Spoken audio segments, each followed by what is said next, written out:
Hello, my cookies. Welcome to Russell Cooks. Thanks so much for tuning in. Today, we have fried chicken sandwiches. I absolutely love these. I think they're easy to make. I think they appear a lot harder, which is why a lot of people don't make them as often. But the one big hiccup is what to do with some of that extra fry oil. You can either save it and fry more stuff or dump it. It's part of the cost of these delicious fried chicken sandwiches. I'm also going to make some ranch dressing to go along with them. So the process is I want to bread up and flavor the chicken. I'm going to let it sit in the breading for at least 30 minutes in the fridge. Then I'm going to fry them up. First things first is gather our ingredients. Obviously, you're going to need at least 2 8-ounce chicken breasts. Cut them in half, and the thicker part you can pound a little bit thinner. I bought some thin slice. I have about 12 pieces here. I got a family to feed. Everyone loves fried chicken, so I'm going to be making extra. So on top of the chicken, you are going to need fry oil, paprika, pepper, L's poultry seasoning. You don't need this per se. You can absolutely use ground dried sage amongst a couple other seasonings. This has all of it included, so I love it. I need some potato buns, please. Potato buns, any brand, doesn't matter. We're just making potato. Need water, kosher salt, garlic powder, baking powder, 2 eggs, lettuce if you want, and some all-purpose flour. Let's get started. I'm gonna kind of make a breading station. I'm also going to make it's a spice mixture that I put on the chicken and in the breading. So for the breading station, I'm going to be doing 2 egg whites. No yolks here, just the whites. I kind of want it really crispy, and the whites will achieve that. Yolks, not so much. We're going to get enough fat from the oil. Going to whisk this up, get a little frothy. Now for my spice mixture, we got our paprika, we got our pepper, we got our salt and our bells, and garlic powder. It's gonna be pretty easy. I'm gonna do a teaspoon of bells, teaspoon of paprika. I'm gonna do a teaspoon of pepper. Guess how much garlic powder we're gonna use here? You guessed it, a teaspoon. And for salt, we are gonna use kosher salt, so I'm gonna go up a little bit on the amount, and I'm probably gonna say 1.5 teaspoons here, maybe a little bit more, because I'm doing extra. Gonna mix all that around. Now I'm going to save about a tablespoon of this spice mixture here. The rest will go on the chicken itself, and then this is going to go in our flour mixture. For the flour mixture, it's pretty simple here. We're going to do about 1.5 cups of flour. For the baking powder, 1 teaspoon. We're going to add in our tablespoon spice mixture. Just going to whisk that around. All right, now comes the fun part. Get your hands a little dirty here. We have our flour mixture, but we're not just gonna put chicken in the egg and in the flour mixture. We kind of got to make our flour mixture a little craggly. Little craggly bits on the outside, crisp up real nice when you fry them, and give you that real fried chicken texture that you're after. So I'm gonna do about 3 tablespoons of water.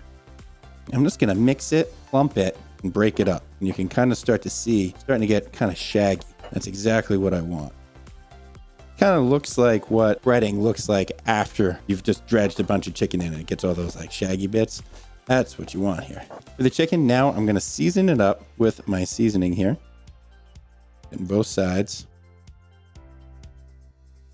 And then any extra seasoning, I'm just going to put right in the flour here. Now I'm going to bread them up, put them in the egg white, let the extra drip off, get them in here, really press to it here. And then I have a wire rack set in a baking sheet. I'm going to put the chicken on that, and then I'm going to put this whole thing in the fridge and let it sit for about 30 minutes. This is important. This is one of those things that you kind of need to let the breading sit. Can't really fast forward this step. It's one of those things in the restaurant where I used to fry oysters, and as the orders came in, I get them in the breading. Lo and behold, the ones that sat in the breading a teeny bit longer than the others always came out looking much better. We discovered, I let them sit. Egg white, breading, press to it here, wire rack. Now I'm gonna get these in the fridge for at least 30 minutes. Don't let them sit longer than an hour. They don't need that. All right, let's make our ranch dressing. Now, I make my ranch this way. You can do whatever you want. Some people like mayonnaise, some people like just sour cream. I like all 3. So let's gather our ingredients. We're gonna be doing buttermilk. You need it for the ranch. Granulated onion, granulated garlic, mayonnaise. And do some dill. I like cilantro in mine. Sour cream. You can also put in some chives if you want. If you do chives, maybe skip the granulated onion here. For ranch, I like making it in a measuring cup just because I like a 1/3 cup buttermilk, 1/3 cup sour cream, 1/3 cup mayonnaise. That's what I'm gonna do. All right, so we got our sour cream, mayonnaise, buttermilk here. I like the consistency. It'll be a clingy dressing, but it's not loose like a salad dressing. So this will be perfect on our fried chicken sandwiches. Now we are going to add about 1/2 teaspoon granulated garlic, 1/2 teaspoon granulated onion.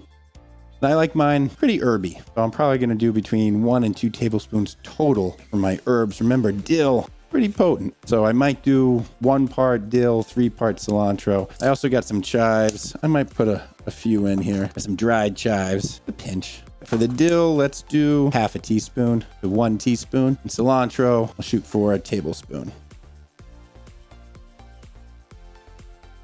I almost forgot. I need distilled white vinegar. Do this to taste. I'm gonna start with a teaspoon, see where we're at. 1 teaspoon. Let's give it a mix and see where we stand. Again, I'm digging this consistency. I am going to put a little bit of salt in, maybe 1/2 teaspoon of kosher.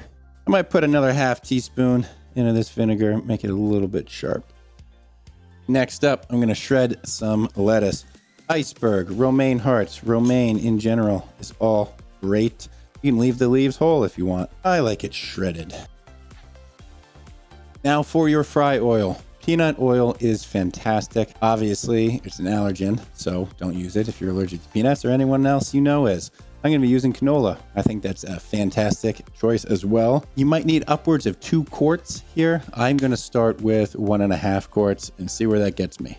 Remember, it actually expands when it gets hot, so leave enough room. Go over medium-high heat. I'm going to try and bring this up. Now, you want it a little bit hotter than what you want to fry your chicken at. So about 375, 400 degrees. Then we get our chicken into it. It's going to drop the temperature, and then you want to maintain around 350, especially if you have thin slices. You want the chicken cooked through, but you also want it brown and crispy. If it's a thick piece, 325 to 350 for your fry oil. If the thin piece, 350. That way, cooking through and browning hopefully happen around the same time. We want some juicy pieces of chicken here. Got my oil hot. It's about 375 degrees Fahrenheit. I'm going to start frying my chicken. I want to maintain about 350 degrees with this oil. Adjust your heat as needed. Let's go. I would try to only fry 4 to 5 pieces at a time. They can stick to each other. They can stick to the bottom. You want to avoid that. It's going to take about 5 minutes total. Maintain that temperature, 350 degrees. Flip them halfway through cooking or as needed. When I put that water in the flour and I made it shaggy, you can really see how shaggy these are. It's going to add so many nice little crispy bites. All right, we're getting crisp here. We're getting some good browning. Going to flip them. We got some good color here. I had pretty thin pieces of chicken, so I know these are most likely cooked through. You can try and temp them. If they're too thin, it's gonna be really hard to temp them. I'm just gonna trust that I got really hot oil and the browning on the outside.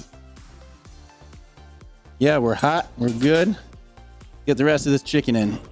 2 batches. If you want these with a little bit of heat, you can definitely put cayenne in the spice mixture or any sort of heat, or you can just put spicy sauce on it when it comes out. All right, let's flip these. And the ones that are resting, you can always pop them in an oven to keep warm.